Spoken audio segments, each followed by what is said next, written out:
හයි guys ඔන්න අද මංවාට අරගෙනවිත් තියෙන්නේ මිරකිවල ලෙඩිබක් සීසන් සිස් කතා මාලාවේ අලුතින්ම රිරිසච්ච පිසෝඩ් එක.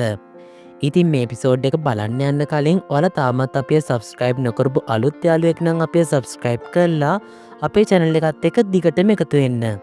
ඒ වගේ මේ වීඩියෝක ලයිකයක් දාන්නත් අමතක කරන්න එපා. ඒන ඉතින් තවත් වැඩි පරක්කුණු කර අපි මොද කතාව බලන්න. ඔයාට තිනයක් තියෙනවද රූපවාහිනී නාලිකාවක රැකියාවක් කරන්න. ඉතින් රජයේ ලියාපදිංචි ආයතනයක් වන පින්න ටෙක්නෝලොජි අකඩමිකත් එක්ක එකතුනොත් ඔයාගේ හීනය තවදුරටත් හීනයන්නන් නෙවෙයි. ශ්‍රී ලංකාවේ අත්දැකීම් බහුල ප්‍රවීණ දේශක මඩුල්ලගේ සහභාගීත්වයෙන් පැවැත්වෙන ටෙලිවිෂන් ප්‍රොඩක්ෂන් පාඨමාලාව. රූපවාහිනිය සම්බන්ධ සියලුම සිද්ධස්ථාන ඉගැන්වීම, හිරපිටපත් රචනය, හඬ කැවීම, ප්‍රවෘත්ති නිවේදනය, වැඩසටහන් නිවේදනය, වැඩසටහන් නිෂ්පාදනය, භාව ප්‍රකාශනය, කැමරාකරණය, න්‍යායාත්මක දැනුම සහ ප්‍රායෝගික පුහුණුවත සමගින් ඔබ දක්ෂ කුමන ශේෂ්ත්‍රයට වුවත් ඔබ කැමතිම ඕනෑම ශේෂ්ත්‍රයකට පාඨමාලාව ආරම්භයේ සිටම අවස්ථා රැසක් ලබා දෙන්න අප සූදානම්. පින්න ටෙක්නොලොජි ඇකඩමි ටෙලිවිෂන් ප්‍රොඩක්ෂන් පාඨමාලාව නුගේගොඩ සත්‍යා උසස් අධ්‍යාපන ආයතනයේදී අපේ ඊළඟ කණ්ඩායම සඳහා අදම ලියාපදිංචි වෙන්න අමතන්න. කතාව පටන්ගද්‍ය අපිට බලාගන්න පුළුවන් රච්චූටේ පූස් කොල්ලයි ඒ වගේම හැම වීරයෙක්මයි. ඉතින් වීරයොන්ට තියෙන ලොකුම් ප්‍රශ්නයක් තමයි එයාලගේ සුපිරි බලය පාවිච්චි කරාට පස්සේ යාලගේ වෙලාව ඉවර වෙලා එයාලගේ මනුස්ස ස්වරූපෙට පත්වෙන එක. ඉතින් දැන් අපේ රච්චූලිටයි පූස් කොල්ලටයි එයාලගේ සුපිරි බලය එක දිගට පාවිච්චි කරන්න පුළුවන්නේ.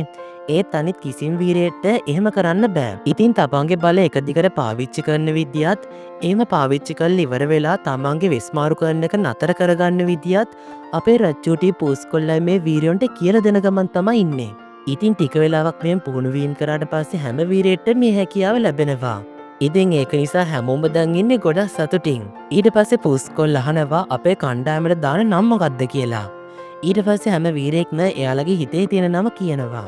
ඒත් හැබැයි ඒව ගැලපෙන්නේ නෑ. මේ වෙලාවේදී රච්චෝටි කියනවා අපේ කණ්ඩායමේ නම තමයි මිරකියුලස්. ඉතින් මේ නමට හැම වීරයෙක්ම කැමති වෙනවා. ඉතින් ඊළඟ සීන් එකෙන් අපිට පෙන්නන්නේ බීච් එකට ඇවිල්ලා ඉන්න අපේ එඩ්රියන්වයි නීනෝවයි ඒ වගේම මෙරිනට්වයි යාළුවයි. එඩ්රියනුයි නීනෝයි අයිස්ක්‍රීම් ගේන්න යන අතරතුරේදී අපේ යාළුවයි මෙරිනටුයි යාළුවගේ බ්ලොග් එකක් බලබලින්නේ. ඉතින් මේ බ්ලොග් එකේදී යාළුවා කියනවා හැම වීරයෙක්ම කලින්ටත් වඩා මිනිස්සුන්ට ගොඩක් උදව් කරනවා කියලා. මොකද ඒකට හේතුව තමයි එයාලගේ සුපිරි බලය පාවිච්චි කරාට පස්සේ එයාට දැන් ඕන වෙලාවක් ඉන්න පුළුවන්නේ. ඒ වගේම යාළුවනේ යාළුවා චුට්ටක් කවුලින් ඉන්නේ. මොකද සුපිරි වීරයෙක් වෙලා වැඩ කරන එක ගොඩක් අමාරුයි. ඉතින් යාළුවා හිතන් ඉන්නේ සුපිරි වීරයෙක් වෙලා වැඩ කරන එක ලෝකේ ඉන්න අනිත් කට්ටියත් දකින්න ඕන කියලා.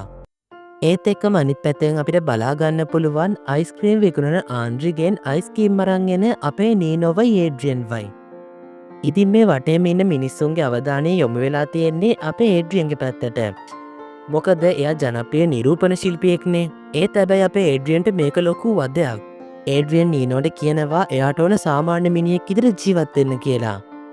ඒඩ්‍රියනුයි නීනෝයි අයිස්ක්‍රීම් අරගෙන ඇවිල්ලා මෙන්නටුයි යාළුවා ඉන්න තැනට එනවා. ඒත් හැබැයි යාළුවනේ අවුව ගොඩක් වැඩි නිසා අයිස්ක්‍රීම් දිය වෙලා අයිස්ක්‍රීම් දෙක බිමට වැටෙනවා. ඉතින් ඒත් එක්කම එතන හිටපු ගෑනු කෙනෙක් එයාගේ අතේ තිබ්බ අයිස්ක්‍රීම් එක අපේ ඒඩ්‍රියන්ට දෙනවා. මොකද යාළුවනේ දැන් පැරිසියේ ඉන්න ප්‍රසිද්ධම කපල් එක තමයි අපේ ඒඩ්‍රියනුයි මෙන්නටුයි. මේ දෙන්න මෙච්චර ප්‍රසිද්ධ වෙන්න හේතුව තමයි අපේ ඒඩ්‍රියන් දක්ෂ නිරූපණ ශිල්පියෙක් නිසා. ඉතින් දැන් ඒඩ්‍රියන්ගේ ප්‍රසිද්ධිය නිසා අපේ මෙන්නට්ගේ ඒඩ්‍රියන්ගේ ආදරයට එක එක තර්ජන එල්ල වෙලා තියෙන්නේ. ඉතින් අපිට බලාගන්න පුළුවන් එක මාධ්‍යවේදියෙක් මෙන්නට්ලා ගෙදරට කෝල් කරලා අහනවා ඔයාගේ දුවයි ඒඩ්‍රියන් ඇග්‍රෙසිව් දැන් කපල් එකක් නේද කියලා. ඉතින් දැන් ඇත්තටම මේක මෙන්නට්ගේ අම්මටයි තාත්තටයි ලොකු වදයක්. බැරිම තැන තාත්තා ෆෝන් කෝල් එක අරන් කියනවා ඇයි ඒකට ප්‍රශ්නයක්ද අනුන්ගේ දේවල් හොයන්න නැති වෙන්න. ඉතින් මෙතනට ආපු මෙන්නට් අහනවා මොකක්ද උනේ කියලා. හැබැයි අම්මයි තාත්තයි මෙන්නට්ගේ හිත රිද්දන්න කැමති වෙන්නේ නැහැ. ඉතින් මෙන්නට් බල කරන නිසා අම්මයි තාත්තයි වෙච්ච දේ කියනවා. යාළුවනේ මෙහි ඉන්නවා අපේ යාළුවා වගේම පේජ් එකක් කරන වින්සෙට් කියලා කොල්ලෙක්. මෙයා යාගේ පේජ් එකේ views වැඩි කරගන්න මිනිස්සු ගැන බොරු කියනවා. ඉතින් දැන් වින්සෙන්ට් යාගේ views ටික වැඩි කරගන්න එයා අපේ මෙන්නට මඩ ගහනවා. වින්සෙන්ට් කියනවා මෙන්නට ඒඩ්‍රියන්ට ආදරය කරන්නේ ඒඩ්‍රියන් සල්ලිකාරයෙක් නිසා කියලා. ඉතින් මේක දැකලා අපේ මෙන්නට ගොඩක් අවුල් යනවා. ඉතින් මේ වීඩියෝ එක මේ විදිහටම අපේ ඒඩ්‍රියනුත් දකිනවා. ඊට පස්සේ අපේ මේනට්වයි ආල්ලවයි ඇඩ් කරලා වීඩියෝ කෝල් එකක් ගන්නවා. ඒඩ්‍රියන් මේනට කියන්නේ ඔයා මේ දේවල් ගණන් ගන්න එපා කියලා. ඒත් හැබැයි මේන තීරණය කරනවා එයා වින්සෙන්ට් එක කතා කරලා එයා මේ කරන වැඩේ නතර කරගන්න. ඉතින් වින්සෙන්ට් එක කතා කරන්න යන්න අපේ මේනට් එක්ක ඒඩ්‍රියන් වගේම එයාගේ තාත්තත් එනවා. ඊට පස්සේ පහුවෙදා මේ තුන්දෙනාම වින්සෙන්ට් හම්බෙන්න යනවා. වින්සෙන්ට් නම් මේ කට්ටියට කියන්නේ මිනිස්සු කතා වෙන දේවල් තමයි එයාගේ වීඩියෝ වල කරන්න කියලා. ඒ වගේම වින්සෙන්ට් කියනවා දැන් මිනිස්සු ඉන්න ඔය දෙන්නකට වැරදි වැටීමක.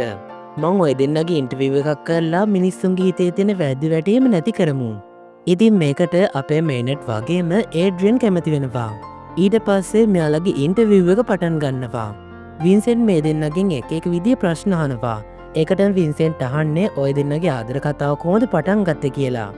මේකට උත්තර දෙන මේනට් කියන්නේ ගිය අවුරුදු ඉස්කෝලේ පටන් ගන්න දවසේ තමයි මං ඒඩ්‍රියන් දැක්කේ. එදා ක්ලෝවි කියන ගෑල්ලා මෙයා මගේ පුටුවේ චුයින්ගම් එකක් කලවල තිබ්බා. ඉතින් ඒඩ්‍රියන් එක අයින් කරන්න හදනකොට මං හිතුවේ ඒක කරේ ඒඩ්‍රියන් කියලා. ඒත් හැබැයි ඊළඟ දවසේදී මං දැනගත්තා ඒක කරේ ක්ලෝවි කියලා. ඉතින් මං ඒඩ්‍රියන්ට සමාව දුන්නා. ඊට පස්සේ තමයි මං ඒඩ්‍රියන්ට ආදරය කරන්න පටන් ගත්තේ. ඉතින් මේ විදිහට වින්සෙන්ට් අහන ප්‍රශ්න වලට ඒඩ්‍රියන් වගේම මේනට් උත්තර දෙනවා. හැබැයි ඉතින් යාළුවනේ වින්සෙන්ට් ඕන එයාගේ වීඩියෝ ටික වෛරල් කරගන්න විතරයි. ඒ නිසා වින්සෙන්ට් කරන්නේ එයාට ඕන විදියට මේ ඉන්ටර්විව් එක එඩිට් කරනවා. ඊළඟ දවසේදී මේනට්වි ඒඩ්‍රියන් කැෆේ එකට යනවා. මේ කැෆේ එකේ ඉන්න ගෑනු කෙනෙක් අපේ මේනට්ට හොඳටම බයිනවා. මේනට් අහනවා ඇයිවා මට බයින්නේ කියලා. ඒත් එක්ක මේ ගෑනු කෙනා මේනට්ට වීඩියෝ එකක් පෙන්නනවා. ඒ වීඩියෝ එක තමයි මේනට් වින්සෙන්ට් එක ඊයේ දවසේදී කරපු ඉන්ටර්විව් එක. ඒ ඉන්ටර්විව් එකේදී වින්සෙන්ට් අහනවා ඔයා ඒඩ්‍රියන්ට ආදරෙයිද කියලා. ඒත් හැබැයි වීඩියෝ එකේ විදිහට මේනට් උත්තරේ දෙන්නේ අපෝ නෑ කියලා. ඇත්තටම කිව්වොත් යාළුවනේ මේක වින්සෙන්ට් එඩිට් කරපු වීඩියෝ එකක්. ඉතින් මේක අනිත් අය දන්නේ නැති වුණාට අපේ මේනට්ුයි ඒඩ්‍රියන් හොඳටම දන්නවා. ඉතින් ගෙදර ගිය ගමම මේනට් මේ හැමදේම ආල්ලට කියනවා. ආල්ලට තේරෙනවා කිසිම දෙයකින් වින්සෙන්ට් නතර කරන්න බෑ ඌරගේ මාළු ඌරගේ පිටේම තියලා කපන්න ඕන කියලා. එහෙම හිතපු ආල්ලා කරන්නේ නරි කෙල්ල විදිහට වෙනස් වෙලා එයාගේ නරි බලෙන් එයාගේ ස්වරූපය වෙනස් කරගන්නවා. ඊට පස්සේ ආල්ලා මේනට කියනවා ඔයා බලන්නකෝ මම වින්සෙන්ට් කරන දේ. ඉතින් මේ අලුත් රූපයෙන් අපේ ආල්ලා වින්සෙන්ට් ළඟට යනවා. ආල්ලා වින්සෙන්ට් ළඟට යන්නේ සෝෂල් මීඩියා පේජ් එකක් හදාගන්න එයාගෙන් අදහසක් ඉල්ල ගන්න වගේ. ඉතින් ලොකුකම ඔළුවට ගහපු වින්සෙන්ට් කලින් නම් ආල්ලත් එක්ක කතා කරන්න කැමති වෙන්නේ නැහැ. ඒත් හැබැයි ආල්ලා බල කරපු නිසා වින්සෙන්ට් ආල්ලත් එක්ක කතා කරන්න කැමති වෙනවා. ආල්ලා මේ වෙලාවදී අහනවා ඔයා කොහොමද views වැඩි කරගන්න කියලා. ඉතින් මේකට උත්තර දෙන වින්සෙන්ට් කියන්නේ මං කවදාවත් මගේ පේජ් එකේ ඇත්ත දෙයක් දාන්නේ නෑ. මං හැමදාම දාන්නේ බොරුව. මොකද පුද්ගලයෙක් ගැන වැරදි තොරතුරු මිනිස්සු අහන්න කැමති. ඉතින් වින්සෙන්ට් දන්නේ නැති වුණාට ආල්ලා මේ හැම දෙයක්ම වීඩියෝ කරගන්න ගමන් තමයි ඉන්නේ. ඉතින් වින්සෙන්ට් එයා කරන හැම දෙයක්ම මේ වෙලාවේදී කිසිම ගාණක් නැතුව ආල්ලා ඉස්සරහා කියනවා. ඊට පස්සේ ආල්ලා ගෙදර ගිහිල්ලා එයාගේ පේජ් එකේ මේ හැමදේම අප්ලෝඩ් කරනවා. ඉතින් ඊළඟ දවසේ ලැබුගින්නක් වගේ වින්සෙන්ට් මේ කරන දේ හැමතැනම ප්‍රචාරය වෙනවා. ඒ විතරක් නෙමෙයි මේක නිවුස් වලත් යනවා. ඉතින් වින්සෙන්ට් බලන් ඉද්දිම එයාගේ පේජ් එක ෆලෝ කරපු කට්ටිය එයාව අන්ෆලෝ කරනවා. ඒ වගේම හැමෝම වින්සෙන්ට් බොරුකාරයා කියලා බයිනවා. ඉතින් මේකෙන් අපේ වින්සෙන්ට් ගොඩක් අවුල් යනවා. ඒත් එක්කම අකුම සලබෙක් වින්සෙන්ට්ගේ ෆෝන් එකට ඇවිල්ලා එයාව ග්‍රහණයට අහු වෙනවා. අලුත් අකුම මේ වෙලාවේදී වින්සෙන්ට් කියනවා මිනිස්සුන්ට බැන්නවා බොරු දානවා කියලානේ. ඒත් දැන් ඉඳන් ඔයාගේ පේජ් එකේ අප්ලෝඩ් කරන්නේ මිනිස්සුන්ගේ රහස්. ඉතින් ඒත් එක්ක වින්සෙන්ට් දුෂ්ටයෙක් විදිහට පරිවර්තනය වෙනවා. මේ වෙලාවේදී වින්සෙන්ට් කරන්නේ මේ කැෆේ එකේ අයිතිකාරයාට එයාගේ බලය පාවිච්චි කරනවා. ඉතින් ඒත් එක්ක මෙයාගේ කටින් නිල් පාට බෝලයක් එනවා. ඉතින් යාළුවනේ මේ පොලෙන් පුද්ගලයාගේ එයා මෙච්චර කාලයක් හංගගෙන හිටපු රහස පෙන්නනවා. ඉතින් යාළුවනේ මේ මිනිස්සුන්ට තියෙන එක නරක පුරුද්දක් තමයි එයාගේ නාය හරලා ඒ ඇඟිල්ල කටේ ඔබා ගන්න එක. ඉතින් මේක තමයි මේ කඩේ මිනිස්සයාගේ ලොකුම රහස. ඉතින් මේ වෙලාවේදී වින්සෙන්ට් කරන්නේ ඒ නිල් පාට බෝලයාගේ අතට අරගෙන එයාගේ ෆෝන් එක ඇතුළට දාගන්නවා. ඒත් එක්කම මේ කඩේ මිනිස්සයා කරපු ඒ වැඩේ හැමෝගෙම ෆෝන් වල පේනවා. ඉතින් මේක දකින මෙන්නට යාළුවයි දැනගන්නවා කවුරු හරි කෙනෙක් අකුමා ගානට අවු වෙලා කියලා. ඊට පස්සේ මේ දෙන්නම එයාලගේ වීර ස්වරූපයට පරිවර්තනය වෙලා නගරේ පැත්තට යනවා. රචූටි නරිකෙල්ලයි වින්සෙන්ට් ළඟට යනවත් එක්කම වින්සෙන්ට් මේ දෙන්නට පහර දෙනවා. ඊට පස්සේ මේ තුන් දෙනාගේ අතර ෆයිට් එකක් ඇති වෙනවා. මේ ෆයිට් එකේදී වින්සෙන්ට පුළුවන් වෙනවා අපේ රච්චුටිට එයාගේ බලය පාවිච්චි කරන්න. ඉතින් රච්චුටිගේ කටිනුත් අර නිල් පාට බෝලේ එළියට එනවා. හැබැයි රච්චුටි නරිකෙල්ලයි ඒක වින්සෙන්ගේ අතට යන්න දෙන්නේ නෑ. ඒත් එක්කම මෙතනට පූස් කොල්ලත් එනවා. එයා ඇවිල්ලා වින්සෙන්ට පහර දෙනකොට වින්සෙන්ට එයාගේ බලය පූස් කොල්ලටත් පාවිච්චි කරනවා. හැබැයි ඉතින් පූස් කොල්ලයි කටින් ආපු නිල් පාට බෝලේ වින්සෙන්ට් ගන්න කලින් එයාට පුළුවන් වෙනවා ඒක එයාගේ අතට ගන්න. ඊට පස්සේ පූස් කොල්ල බලනවා මොකක්ද ඒ බෝලෙන් පෙන්නන්නේ කියලා. ඒ බෝලෙන් පෙන්නන්නේ පූස් කොල්ල තමයි ඒඩ්‍රියන් කියන එක. ඉතින් කවුරුත් දකින්න කලින් පූස් කොල්ල ඉක්මනට පූස් බලෙන් ඒක විනාශ කරනවා.